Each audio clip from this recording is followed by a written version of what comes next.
Hello, నేను doctor Harish Teneti, maxillofacial surgeon, life coach and వేద శాస్త్రపాత్ instructor.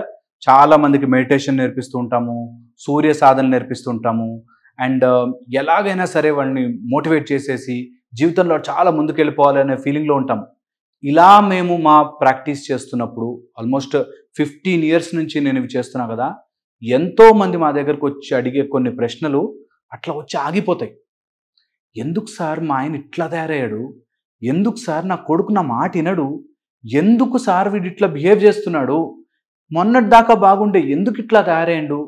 ఈ టైప్లో కొంతమంది ఎందుకలా ప్రవర్తిస్తున్నారో, అంత కోపం ఏంటో, అంత డిప్రెషన్ ఏంటో, అంత వర్రీ ఏంటో, ప్రతిదానికి అంత యాంగ్జైటీ ఏంటో, ప్రతిదానికి ఎందుకు ఇలాగా కోపిష్టోళ్ళలాగా అన్నిటినీ నెగిటివ్ తీసుకుంటారు, నేను ఏం చెయ్యాలి అనే ఎంతోమంది భార్యలు, భర్తలు, పిల్లలు, తల్లిదండ్రులు వీళ్ళు మమ్మల్ని వచ్చి కలుస్తుంటారు.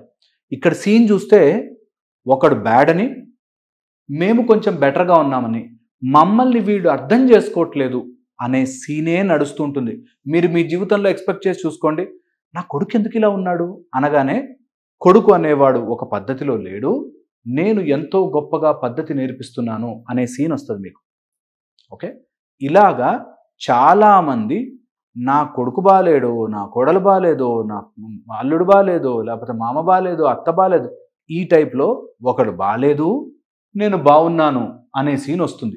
వచ్చాక వాడికి చెప్తారు, వాడిని ఏదో మోటివేట్ చేస్తారు, మెసేజ్లు పంపిస్తారు. ఈ మధ్య నా వీడియోలు హస్బెండ్కి హస్బెండ్ వైఫ్కి పంపించుకుని కొట్లాడుకుంటున్నారంట. చూడు సార్ ఇట్లా చెప్పాడంటే, చూడు సార్ ఇట్లా చెప్పాడంటే. సో అలాగా ఒకళ్ళ మెసేజ్లు ఒకళ్ళు పంపించుకుని వీళ్ళని తిట్టుకుని వాళ్ళని తిట్టుకుని ఈ టైప్లో అయిపోయి ఒక స్టేజ్ వచ్చాక తలబట్టుకుంటారు. ఇది ఎందుకు ఇట్లా అయిండు సార్? వీడికి ఎందుకింత కోపం సార్? నా మొగుడు ఏం చేసి ఎందుకంత కోపం వస్తుందో? ప్రతిదానికి కోపం వస్తుంది, ప్రతిదానికి అలుగుతాడు, ప్రతిదానికి ఇరిటేట్ అవుతాడు, ఎందుకు అని వచ్చి ఆగిపోతారు. దీన్నే నార్సిసిస్టిక్ ప్యాటర్న్స్ అంటారు.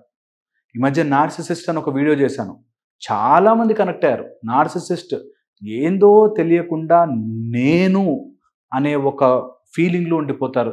ద ఫాల్స్ సెల్ఫ్ ఇమేజ్లో ఉండి హైపర్ ఎగ్జాజరేటెడ్ సెల్ఫ్ ఇమేజ్లో ఉండిపోతారు. ఎంత సెల్ఫ్ ఇమేజ్లో ఉండిపోతారంటే వాళ్ళ తప్ప పక్కన ప్రపంచాన్ని గుర్తించలేరు. అవతల వాడి మీద ఎంపతి, నేను మనిషినే కదా, అలాగే ఇంకోళ్ళు కూడా మనిషి ఉంటాడు కదా అనే గుర్తింపు లేక, భార్య అనగానే వచ్చి చాలా కోపంగా, భర్త అనగానే ఇంక ఊరికే అరిచి, ఎప్పుడు వీళ్ళ మీద వీళ్ళు వాళ్ళ మీద, వీళ్ళు వాళ్ళ మీద వీళ్ళ మీద, ఇదే అవుతుంటుంది. అయితే ఎందుకు అని మమ్మల్ని వచ్చి అడుగుతారు. మేము మార్చలేమా ఇంకా? ఎందుకు సార్ ఇట్లా తయారయ్యారు? సో దానికి మేము చెప్పే విధానంలో కొన్ని ఇంపార్టెంట్ పాయింట్స్ తెలుసుకున్నాం. అందులో ఫస్ట్ అండ్ ఫార్మోస్ట్ థింగ్, ఎవరైనా అలా మొండిగా, తాగుబోతుగా, కోపిష్టిగా, లేకపోతే అన్కంట్రోల్డ్గా ఎందుకు ఇట్లా తయారైనారు అని అనిపిస్తే ఈ పేరెంటింగ్ స్టైల్స్ ఒక రీజన్ అయి ఉంటుంది. ఓకే, దాంతోపాటు ఒక జెనెటిక్ కారణమై ఉంటుంది. ఇది నిజంగా తేలిన విషయం ఏంటంటే, కొంతమందికి జెనెటికల్గా వాళ్ళ లోపల నుంచి ఇలా నార్సిసిస్ట్ అయ్యే బిహేవియర్స్ ఉంటాయి. వాళ్ళు తొందరగా స్లోగా ఉండి టక్మని మారిపోతారు. అండ్ మారిపోయాక ఇంకా వాళ్ళని జీవితంలో మార్చలేం.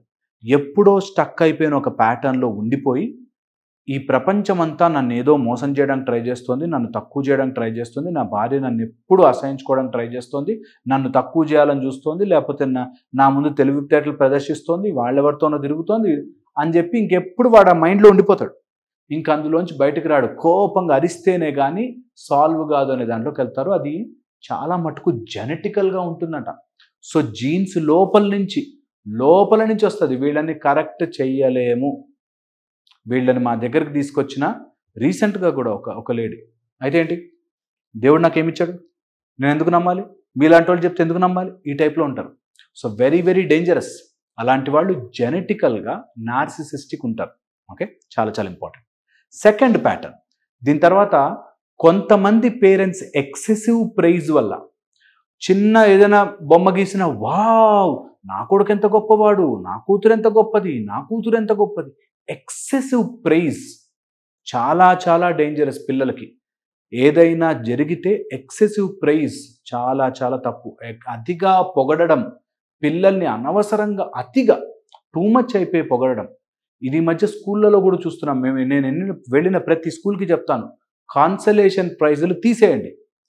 ఫస్ట్ సెకండ్ ప్రైజ్ ఉందా, ఫస్ట్ వాడు సెకండ్తో గొప్ప అని అందరూ పార్టిసిపేట్ చేశారని చెప్పకండి. పార్టిసిపేట్ చేశారు, వాళ్ళకి తెలుసు. అలానే తిట్టకండి.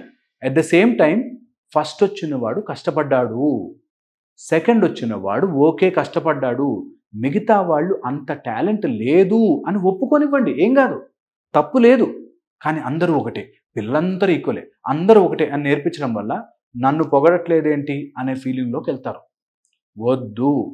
ఇది excessive praise or excessive neglect మనుషులని నార్సిసిస్టిక్గా మార్చే ఛాన్స్ ఎక్కువ ఉంటుంది. సో పేరెంట్స్ కావచ్చు, అటు టీచర్స్ కావచ్చు, టూ మచ్గా అతిగా పొగిడే ప్రొసీజర్ ఇంట్లో పెట్టుకోకండి. ఏ చిన్న చేసినా వావ్రా వావ్రా వావ్రా అని చెప్పి చెయ్యకండి. చాలా చాలా ఇంపార్టెంట్. ఎక్సెసివ్ ప్రైజ్ చాలా డేంజరస్. దాని తర్వాత ఇన్కన్సిస్టెంట్ ప్రైజ్. ఒకరోజు టూ మచ్ పొగిడేయడం, ఒకరోజు బూతులు తిట్టేయడం. ఇది మరీ డేంజరస్. ఇలా అస్సలు ఫాలో కాకండి. దేనికి దానికి తగ్గట్టుగా ఉండాలి. దట్ ఓకే, ఇది ప్రాబ్లం, ఇది రైట్, ఇది రాంగ్, ఇలా చేయొచ్చు, ఇలా చేయకూడదు. చాలా చాలా ఇంపార్టెంట్. దీంతోపాటు ట్రామా. ఎప్పుడైనా అడ్వర్సిటీస్లో ఉండి సడన్గా ఎవరన్నా పేరెంట్స్ చనిపోవడాలు, సడన్గా హాస్టల్లోకి వెళ్ళిపోవడాలు, సడన్గా వాళ్ళని ఇక్కడ చేస్తే అలాంటి వాళ్ళ మైండ్ కూడా ఇలా మారిపోతుంది. అప్పటిదాకా పేరెంట్స్తో ఉండి సడన్గా వాళ్ళు తీసుకెళ్ళి ఏదో హాస్టల్లో వేస్తారు. ఇంకా హాస్టల్లో వేసిన నుంచి వాడు ఒక రెబెలియన్గా మారిపోతాడు. నన్ను మా వాళ్ళు నెగ్లెక్ట్ చేస్తారు, నన్ను ట్రామాకు గురి చేశారని. దాని తర్వాత అమ్మాయిలకైతే ఫిజికల్గాను ట్రామా జరగడము, ఎవరైనా మొలెస్ట్ చేయడము, ఇలాంటివి కూడా ట్రామాటిక్గా మిగిలిపోతాయి. అప్పుడు మొత్తం మనుషులందరూ ఇంత నీచులు అనే ఒక దాంట్లోకి వెళ్ళిపోతారు. ఓకే. దాని తర్వాత ల్యాక్ ఆఫ్ స్టేబుల్ అటాచ్మెంట్స్. నేను చూసాను ఒక పిల్లవాడిని, తండ్రి మ్యారేజ్ చేసుకున్నాడు, భార్య చనిపోయింది, ఇంకొక మ్యారేజ్ చేసుకున్నాడు, ఆమెతోనూ సరిగ్గా లేక డైవర్స్ అయిపోయింది.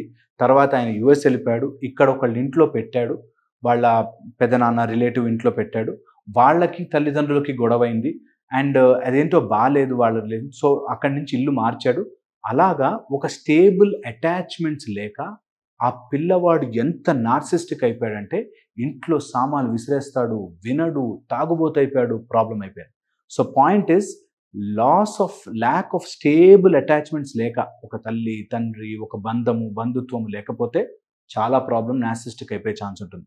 దాంతోపాటు వాళ్ళకు ఒక అబండెంట్మెంట్ అండ్ రిజెక్షన్ అనేది జీవితంలోకి వచ్చేసినప్పుడు నన్ను అన్నిటికీ నో అంటారు, ప్రతి దానికి నేను నో అంటారు, నేను ఏదైనా సాధించుకోవాలంటే అరవాలి, కోపం తెచ్చుకోవాలి, నేను చెడ్డగా మారాలి అనే దాంట్లోకి ఎప్పుడూ పిల్లల్ని పుష్ చేయకూడదు. ఓకే, ఇది చాలా చాలా important. Then defence and coping mechanism లేక, నిజంగా ఏదైనా సమస్య వస్తే మనకు కోపింగ్ మెకానిజం ఉంటుంది. ఓ రోజు ఏడుస్తాము, తర్వాత బాధపడతాము, సరే ఫ్రెండ్ ఉంటాడు, ఫ్రెండ్తో మాట్లాడతాము, రిలాక్స్ అవుతాం. కానీ ఇలాంటి వాళ్ళకి ఆర్ నార్సిసిస్టిక్ అయ్యి మొండిగా తయారైపోయే వాళ్ళకి ఒక కోపింగ్ మెకానిజం ఉండదు. ఎలా బయటపడాలి తెలియదు. మందు తాగాడు, ఓ రోజు పడిపోయాడు, మళ్ళీ లేచాడు, ఆ ఆలోచన అక్కడే ఉంది. ఆలోచన కానీ ఆ సిచ్యువేషన్ కానీ మారలేదు. ఓకే, ఎప్పుడైతే ఇవి మారకుండా ఒక కోపింగ్ మెకానిజం లేకుండా ఉంటారో అక్కడితో ఇరుక్కుపోతారు. So you have no defence or coping mechanism. ఎవరైనా అలా తిడుతుంటే, లేదు పద్ధతి కాదు, నేను ట్రై చేశాను, this is not right, this is wrong, this is ఇలా కాదు, ఇలా చెప్పండి అని మాట్లాడుకునే కోపింగ్ మెకానిజం స్పేస్ ఇవ్వకపోతే, కోపింగ్ అంటే ఒక దాని నుంచి రికవర్ అయ్యే ఛాన్స్, దాని నుంచి బయటపడడానికి మైండ్ ఆలోచించే స్పేస్ ఇవ్వకపోతే చాలా చాలా రకాలుగా పేరెంటింగ్ విషయంలోనూ అటు స్కూల్స్ విషయంలోనూ నార్సిసిస్టిక్ పిల్లలు తయారవుతారు. నేను ఏది చెయ్యాలన్నా బలవంతంగా చేస్తే కానీ, ఎవరినో నష్టపరిస్తేనే కానీ, ఆర్ నేను ఒక్కడే ఎందుకు బాధపడాలి, అందరూ బాధపడాలి అనే మైండ్ సెట్లోకి పంపకూడదు. ఇది చాలా చాలా ఇంపార్టెంట్.